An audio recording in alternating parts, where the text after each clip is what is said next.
제5장. 벨사살 왕이 그의 귀족 1000명을 위하여 큰 잔치를 베풀고 그 1000명 앞에서 술을 마시니라. 벨사살이 술을 마실 때에 명하여 그의 부친 느부갓네살이 예루살렘 성전에서 탈취하여 온 금 은그릇을 가져오라고 명하였으니, 이는 왕과 귀족들과 왕후들과 후궁들이 다 그것으로 마시려 함이었더라. 이에 예루살렘 하나님의 전 성소 중에서 탈취하여 온 금그릇을 가져오매 왕이 그 귀족들과 왕후들과 후궁들과 더불어 그것으로 마시더라. 그들이 술을 마시고는 그 금, 은, 구리, 쇠, 나무, 돌로 만든 신들을 찬양하니라.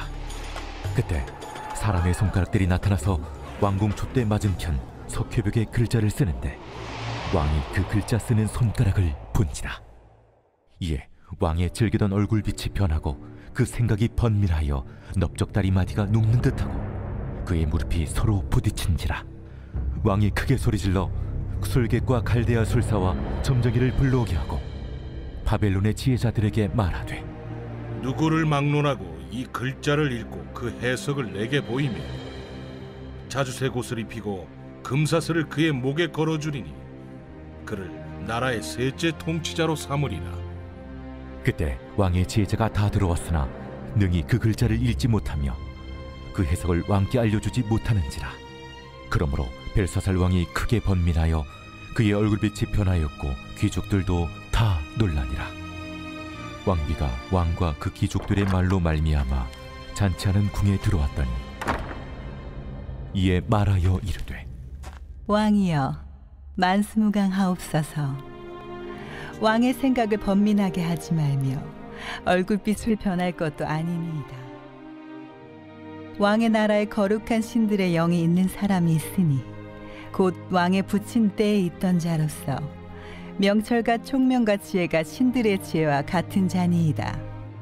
왕의 부친 느부갓네살 왕이 그를 세워 박수와 술객과 갈대와 술사와 점쟁이의 어른을 삼으셨으니 왕이 베드사살이라 이름하는 이 다니엘은 마음이 민첩하고 지식과 총명이 있어 능히 꿈을 해석하며 은밀한 말을 밝히며 의문을 풀 수 있었나이다.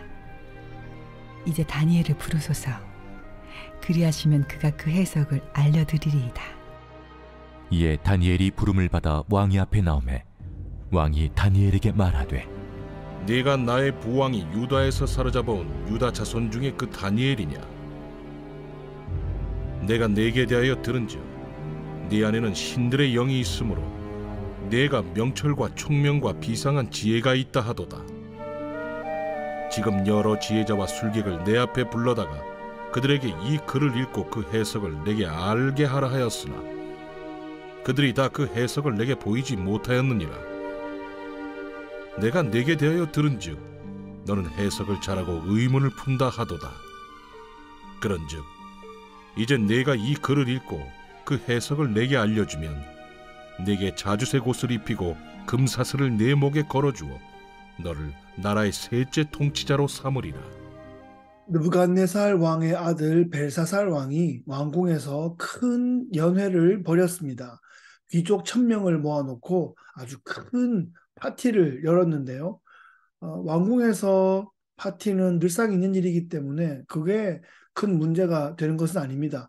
그런데 많은 고급 술들이 있었는데 그 술을 따라 부어 마실 잔을 찾으면서 예루살렘 성전에서 성전 기물로 쓰던 그 잔에 술을 부어 마시고 싶은 그런 마음이 생겼습니다. 한 사람이 그렇게 하니까 모두 다 그렇게 원해서 있는 성전의 잔들을 다 갖고 나온 것 같습니다. 이것은 이스라엘의 여호와 하나님을 알보는 것입니다. 낮추어 보는 것이죠. 그러면서 그들은 그렇게 술을 마시고서 금, 은, 구리, 쇠, 나무, 돌로 만든 그들의 우상을 경배했다라고 본문이 기록하고 있습니다. 하나님의 거룩하게 구별한 성전의 그 기물들을 함부로 낮추어 하나님의 그 엄위하심을 망령되이 그렇게 행하게 한 이것들에 대해서 하나님께서 반드시 심판하실 것입니다. 하나님의 손가락이 개입되었습니다. 사람의 손가락처럼 생긴 손가락이 나타나서 벽에 글자를 씁니다. 하나님께서 개입하신 거죠. 그 장면을 본 왕이 덜덜덜 떨었습니다. 거의 돛다리가 무릎이 달달달달 닿을 정도로 그렇게 떨었습니다. 그러면서 왕궁에 있는 모든 지혜자들을 다 불러서 저 손가락이 쓴 저 글씨가 무엇인지 해석하게 합니다. 그런데 아무도 이해하지도 못하고 해석하지도 못합니다. 하나님의 계시는 하나님께서 풀어주셔야 됩니다. 하나님께서 기다리시는 것처럼 보이거나 하나님께서 가만히 계시는 것처럼 그렇게 보일 때는 하나님께서 무능하셔서가 아니라 하나님께서 말 그대로 보고 계시는 겁니다. 언제 개입하실지, 언제 막으실지, 언제 끝내실지, 언제 뒤집으실지 하나님께서 개입하시면 그것은 그냥 그렇게 이루어지는 것입니다. 우리가 하나님을 두려워해야 합니다. 하나님을 두려워하되 미리 하나님을 경외해야 합니다. 하나님이 개입하신 다음에 두려워하면 그것은 징계와 심판으로 나가고 말 것입니다. 아무도 그 글을 해석하지 못하자 아버지를 이어서 이 아들도 다니엘을 부릅니다. 다니엘처럼 하나님의 영에 사로잡힌 사람이 없기 때문입니다. 다니엘처럼 이렇게 바르게 정확하게 해석하고 또 그렇게 풀어주는 사람이 없기 때문입니다. 이 다니엘이 우리의 롤모델입니다. 예루살렘에서 배우고 자란 사람이고 바벨론에 왔지만 거기에서 또 잘 배우고 거기에서 이 제국을 다스리는 높은 위치에까지 올라가면서 그의 신앙은 여전히 지키고 유대인 디아스포라 공동체를 돕고 그들이 하나님의 때에 드디어 때가 되어서 포로에서 해방되는 것까지 보고 측면에서 후방에서 도왔을 것입니다. 그런 다니엘이 우리의 롤모델이고 우리의 자녀 세대의 롤모델이 되어야 합니다. 제국의 문화 속에서 하늘의 영감으로 우리가 이 세상을 해석하고 이 세상을 분별할 줄 알아야 됩니다.